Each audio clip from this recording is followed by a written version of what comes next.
प्रिय मित्रों, नमस्कार, प्रणाम, आदाब। मित्रों, कभी आपने हमने इस बात का विचार नहीं किया, कभी भी हम इस बात का चिंतन नहीं करते हैं कि ये मनुष्य का शरीर जो हमें मिला हुआ है, ये मनुष्य का शरीर बड़ा ही दुर्लभ है। शास्त्रों में, पुराणों ने बारंबार इस बात की चर्चा किया है कि दुर्लभम मानवम जन्मो नरत्वम दुर्लभम लोके।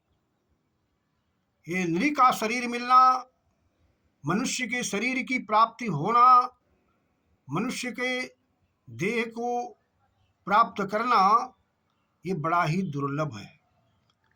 इसे 84 लाख योनियों में सर्वश्रेष्ठ बताया गया है। इसलिए मेरे मित्रों, हमें थोड़ा सा अपने इस जीवन के विषय में भी विचार करने की आवश्यकता है। व्यास जी महाभारत में लिखते हैं, दुर्लभो मानुषो देह,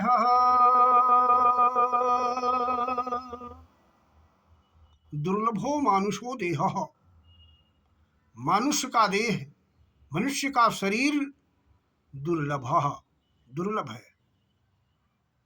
इसलिए आगे उन्होंने एक स्थान पर लिखा, दुर्लभं मानवं वाप्य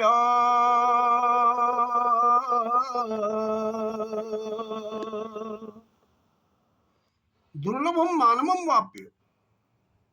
दुर्लभ मनुष्य के शरीर को प्राप्त करके यो ही द्विषते नरः,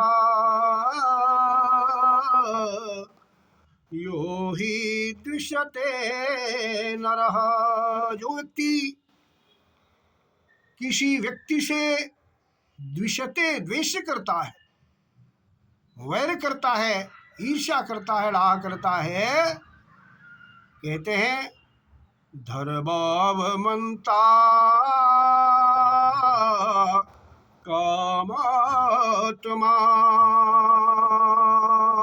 ऐसा व्यक्ति धर्मावमंता अस्ति, धर्म की अवमानना करने वाला है और कामात्मा है, कामी आत्मा वाला है। पापात्मा स वंचते, पापात्मा स वंचते। ऐसा व्यक्ति पापात्मा है, पापी आत्मा वाला है। और इतना ही नहीं, व्यास जी कहते हैं सौ वंचते, वह अपने को ही ठग रहा है।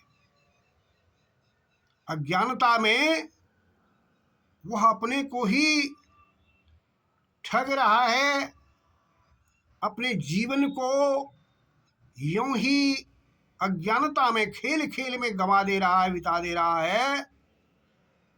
इसलिए मेरे मित्रों, हमको, आपको इस बात का जरूर विचार करना चाहिए कि अगर हमने मनुष्य के शरीर को पाया है, इस दुर्लभ 84 लाख योनियों में श्रेष्ठ तन को पाया है, तो इसका हम दुरुपयोग न करें, अपने जीवन में इसका सदुपयोग करें।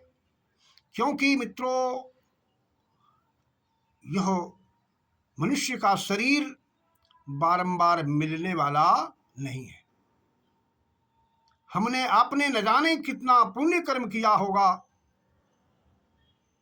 न जाने पूर्व जन्मों में कितना शुभ कर्म किया होगा, नैतिक कर्म किया होगा, जिसके परिणाम से हमें को, आपको यह मनुष्य का शरीर मिला हुआ है। इसलिए मित्रों कहते हैं कि इस दुर्लभ शरीर को पाकर के हम कुछ न कुछ लोगों का कल्याण करें। इस शरीर से किसी को दुख न पहुंचावें, इस शरीर से किसी को की आत्मा को कष्ट न लें, तभी हमारे जीवन की सार्थकता है। मित्रों कहा गया है शुभैराप्नोति देवत्वम, शुभ कर्म मनुष्य को देवत्व को प्राप्त कराता है। अशुभैर नारकीम गतिम, अशुभ कर्म मनुष्य को नारकीय गति को ले जाता है, नरक लोक में ले जाता है। उभाभ्याम पुण्य पापाभ्याम मानुष्यम लभते है वशः। और अगर इस शरीर से पाप और पुण्य दोनों ही बराबर होते हैं, शुभ और अशुभ कर्म बराबर होते हैं, तो उसे अवशः विवश होकर के मनुष्य के शरीर को पाना पड़ता है, प्राप्त करना होता है। मित्रों हमें सजग रहना है कि हम इस शरीर को पाकर के अधम लोक में न जाएं, सूकर की योनि में न जाएं, कीट पतंग की योनि में न जाएं। इसलिए हमको आपको सतर्क रहने की आवश्यकता है। हम आप अगर सतर्क नहीं होंगे तो मित्रों हमें पश्चाताप करना पड़ेगा। पुनरपि जननम पुनरपि पुनरपि जननी जठरे शयनम इस संसारे खलु दुस्तारे कृपया पारे पाहि मुरारे पाहि मुरारे पाहि मुरारे, ऐसा शंकराचार्य जी ने लिखा है। इन्हीं शब्दों के साथ आप सभी का कल्याण हो, शुभ हो। आप लोग अच्छी बातों को सोचें, विचारें।